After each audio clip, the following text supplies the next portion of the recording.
So I want to start off by comparing a little bit of watercolor to my different forms of gouache that I have. So let's write watercolor so we'll know what this is. And I'm going to mix up a nice purple. I've got some started here. So we'll mix up a nice purple. And you can see how translucent it is because we depend on the white of the paper for watercolor's lightness. We don't mix it with white paint. If you do, then it becomes more like gouache. You can also add more while it's still wet, the wet on wet, to make it darker in some spots. You can wait for it to dry and you can glaze it and overlay it the same way, but it's always going to have more of a translucent look to it. So that we've got our watercolor out there, and I'm going to use some of the same colors just to show you. So now I'm going to use my pan or cake gouache. I'm going to have to wet it to reconstitute it.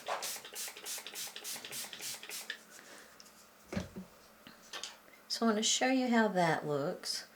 And you just kind of have to work that around, get it woke up, much like pan watercolors, although these are a little different. Ooh, let's put on here so we'll know what this is. This is cake or pan gouache.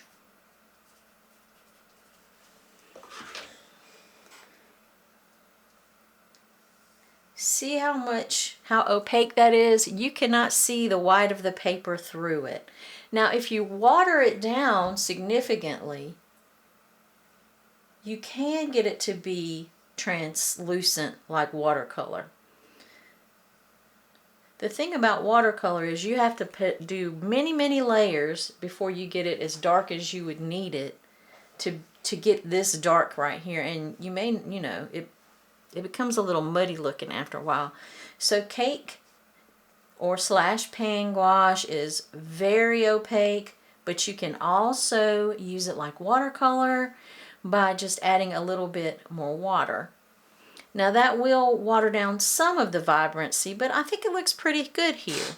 So next I'm going to use some tube gouache. I'm just going to use my pan that I've had. All these are dried up gouaches that I used for another project. I'm just going to put a little tiny bit of this purple in this corner. And then let's write that out, that this is tube gouache.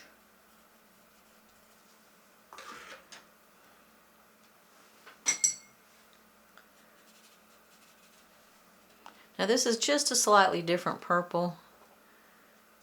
I don't have the exact purple in this, but it can be very opaque. See how opaque that is? You can't see the paper through there. Or you can do it like watercolor and add extra water. You can do all of the same types of techniques with gouache that you can do with watercolor. The thing that gouache is most different about is that it is opaque and you can put lighter colors over darker colors. That's the biggest difference. I'm going to also take some of this purple and mix it with white. A little white over here.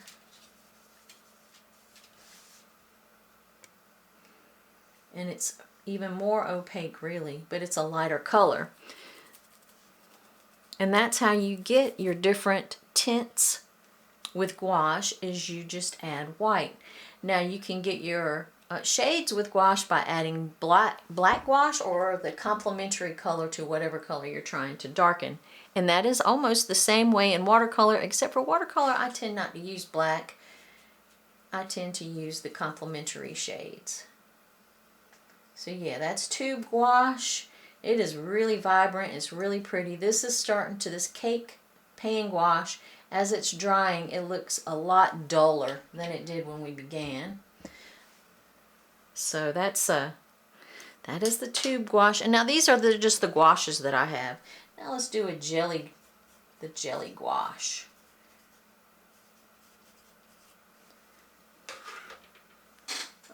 Let's get, here is a pan of that jelly gouache. It is so messy. I just now got gouache all over me from just handling it. So I'm going to put some of it on my palette just so that I can blend it with a little water because it's a little bit thick.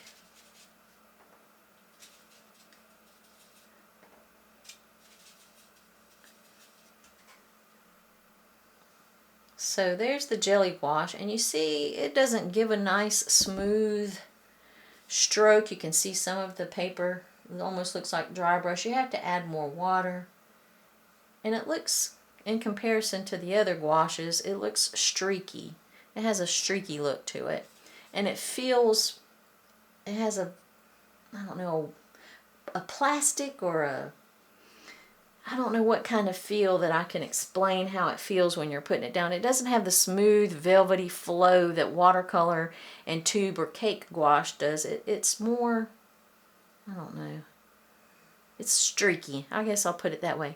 But it is really fun to paint with. I just wouldn't paint anything I'm trying to last forever. Let's add some water to it and see how it thins down. It's not thinning down as well as the others. Well, let's add more water. Maybe I just need more water. Yeah, and it just sort of sits on top of the paper. It just doesn't look the same, but it's still perfectly fine paint. You're just going to have to, it's not going to be as easy to control.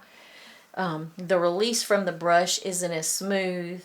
It's not even as opaque as, say, the tube gouache or the cake gouache is the most opaque. That because it has a lot of fillers in it too. So it's really opaque, but it also is a little bit more dull. You can add water to it though, and it acts just like watercolor. So just to sum that up, you can use all of the same techniques as watercolor with gouache. Each one of the different gouaches is going to have a different control. It's going to have a different look. The cake gouache is by far the most opaque, but you can add water and make it transparent or translucent. Tube gouache is probably the most vibrant. It too is somewhat opaque. You can do another layer over that to make it even more opaque. Again, you can add water to it to make it much more vibrant, much lighter, much more translucent. You can add white to it, and that will even increase its opaqueness, its opacity. And so yeah, tube gouache is the most versatile. And then you got the jelly gouache, which it's not that opaque. It's kind of streaky. Even when you add water, it's still kind of streaky. It's just not a smooth application. But it's still fun and something that, you know, you can use, you can work with. So I just wanted to show you the differences. The best thing for you to do is to try these out for yourselves. And next up, I am going to show you some gouache techniques.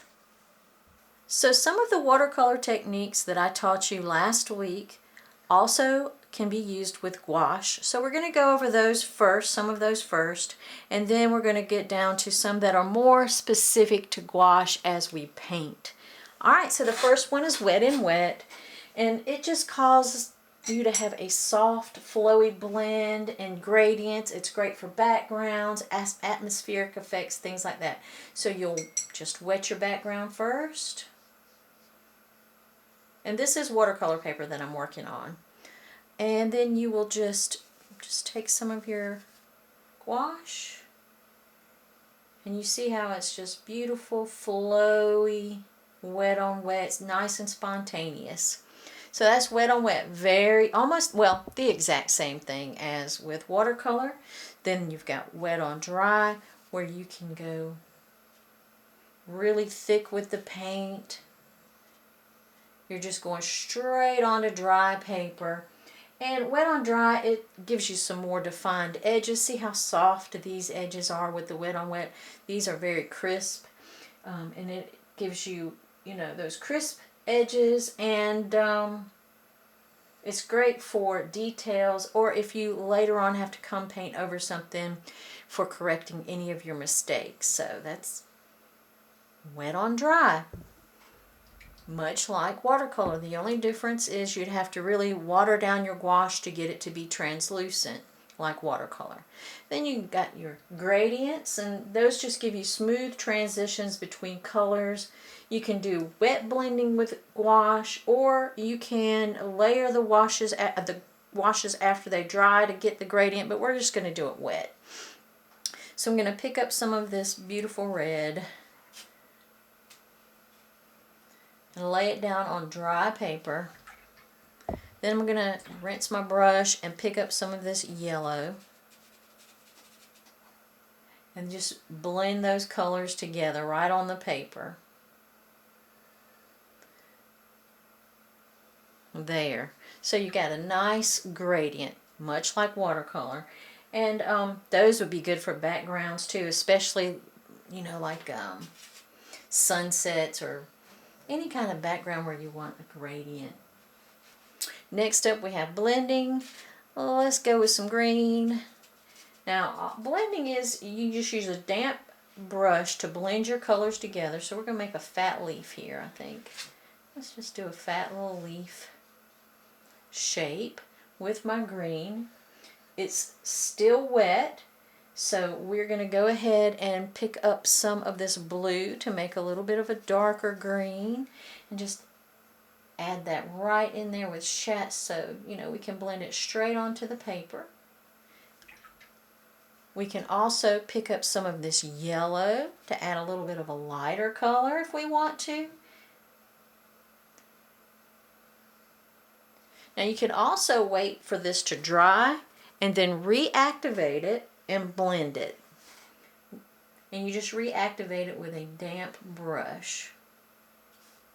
You could even put in some white for some really lighter areas if you wanted. So that's just blending. And it is a little bit, well, it's very similar to watercolor. It tends to go less muddy with watercolor because of all of the pigment load in there. But it's, you know, very similar to watercolor. But I prefer doing the wet blending with my gouache. I don't like to do a lot of wet blending with my watercolor. I prefer to glaze with my watercolor. And there we are. We're at glazing. So all glazing is you put a color down, let it dry completely, and then you just want to apply translucent, just means you can see through it, translucent washes over dry layers, and it just gives you a subtle color change. You can add depth, or you can be for shadows. So we've got yellow. I'm going to pick up a little bit of this blue. I'm going to wet it down so that it's pretty translucent, pretty transparent, and I'm just going to go over that yellow with a glaze. Now I want you to see how that blue turned into a green once you went over that yellow. Your eyes are optically mixing those colors to make a green, and this, because it's translucent, that yellow is shining through that blue and making that gorgeous green color. So that's glazing, and you know, you can make subtle color shifts with this. You can glaze with the same color. Like if I wanted to come back over and glaze with yellow, it would just deepen it. Uh-oh, I got green on my brush. But anyway, if you did it with the same color, it would just deepen it, causing it to look a little bit darker. So glazing is really a nice way to add subtle shifts to your color and add some depth. Then you got dry brush. And all dry brushes is I'm going to dry my brush off the best that I can. I'm going to pick up some concentrated pigment over here on my almost completely, well, it's a damp dry. I call it damp dry. And then I'm going to dry it again. And then you see the kind of rough texture that you get from doing that. And that texture is great for like fur, wood, grass, sand.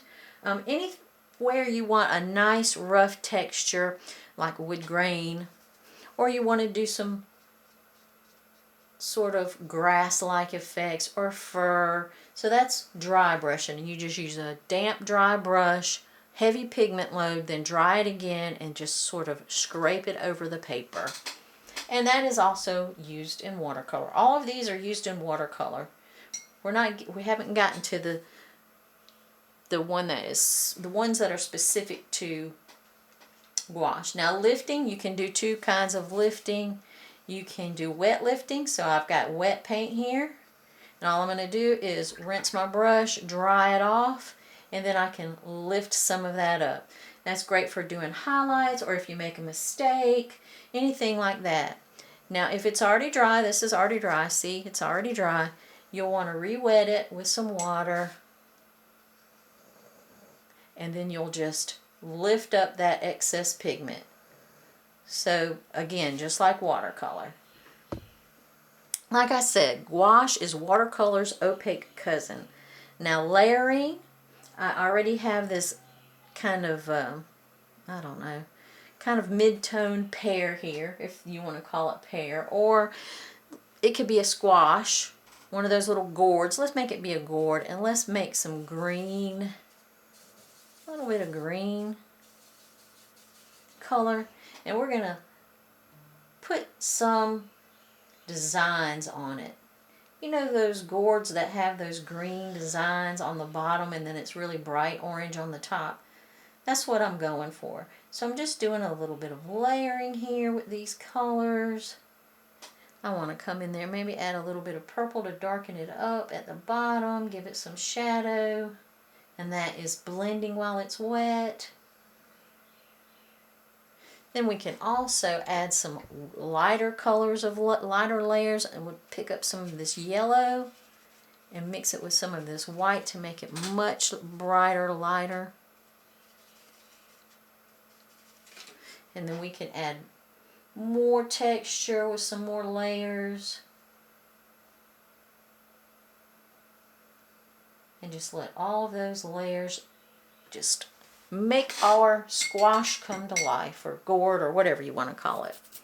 Then you got scumbling. I'm going to use a smaller brush for this because this is a smaller thing. And like, have you seen those pumpkins that are orange, but they have the white, sort of light dots on them? So I'm going to just come in here to this creamy yellow we've already got, and I'm just going to do these scratchy little marks on here to do that texture. The texture of the pumpkins, just scratchy little scumble marks.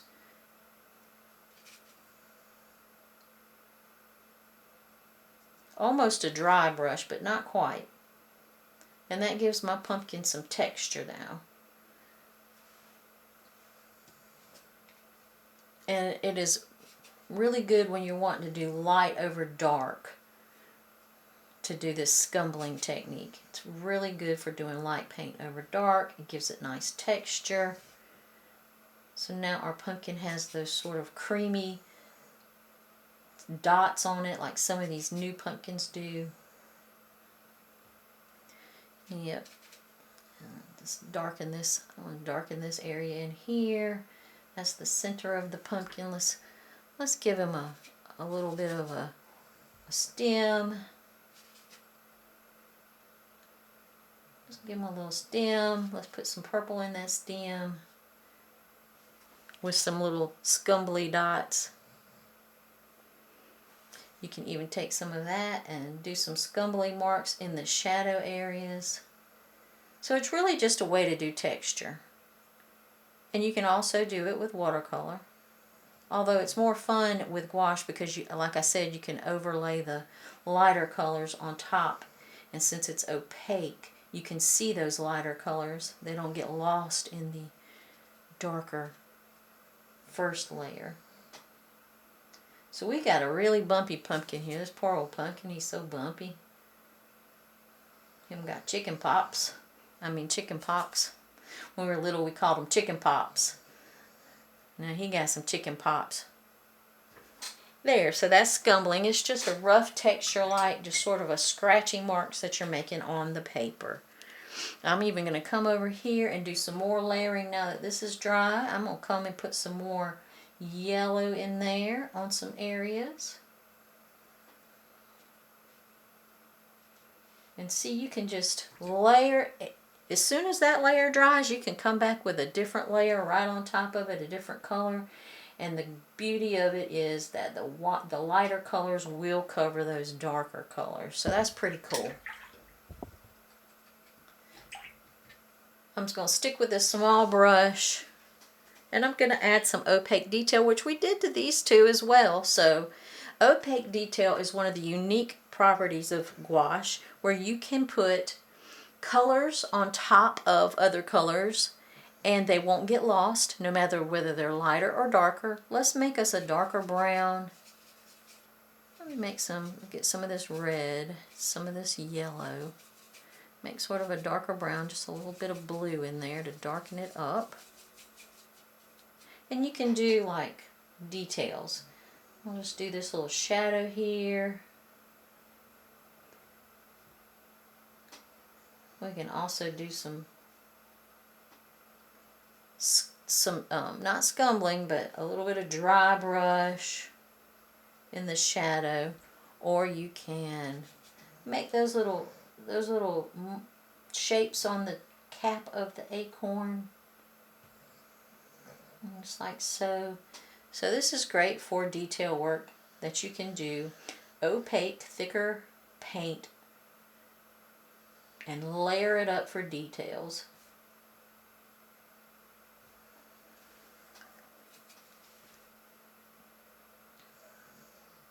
You can also use some of the green paint if you want to put some green in there. Layer it right over there. Make your acorn have some green to it. Just put some of those opaque details in there.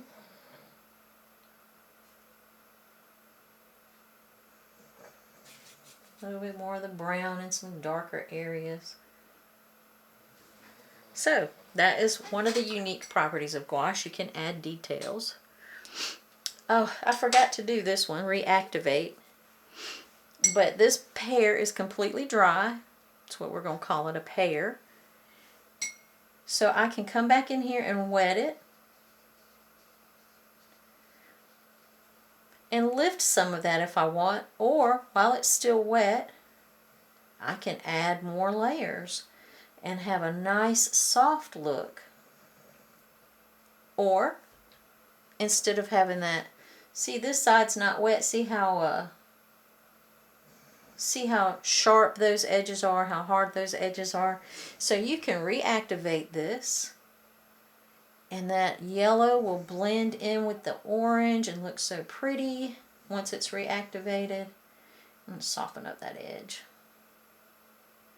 So yeah, once it's wet, you can come back and reactivate, and I will show you that. Let me show you that somewhere else too. See how hard these green edges are, and they're dry. So you can come back in and reactivate it. See, with a wet brush, and just blend that in. You can fix any kind of mistakes like that. So that is another unique property of gouache. It will reactivate beautifully.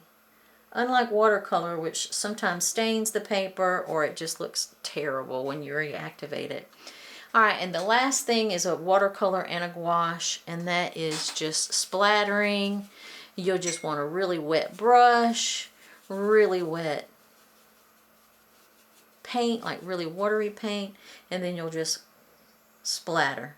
And that just adds some texture or some energy to your painting, gives it a little something something.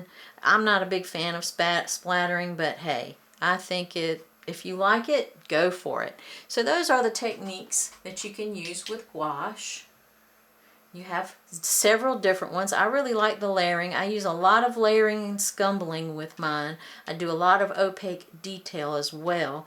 You can also add the highlights on here with opaque detail. So just put a little bit of white on there for some highlight. Yeah, I love gouache. I'm not even gonna lie. Gouache is becoming one of my favorite mediums. So there you go. We have wet and wet, wet on dry, a nice gradient, blending while it's wet, glazing, where you just put translucent layers over an already dried layers, and you can just subtly change the colors that way. dry brushing, great for grasses, fur, wood grains, anything like that. You can lift while it's still wet. You can lift while it's dry. I mean, after it dries, you can come back and lift. So that's really great. Layering, where you can layer darks over lights, lights over darks. It's wonderful. Scumbling gives a lot of good texture. It's just a scratchy brush marks. Opaque detail, where you can add opaque details directly on top of already dry layers. You can reactivate your color and get a nice smooth blend with it if you need to. It's great for corrections or just to get rid of hard edges. And then splattering, you can just take a brush full, tap it on either your finger or your wrist, however big your painting is, and splatter your painting, giving it a little energy and a little bit of texture.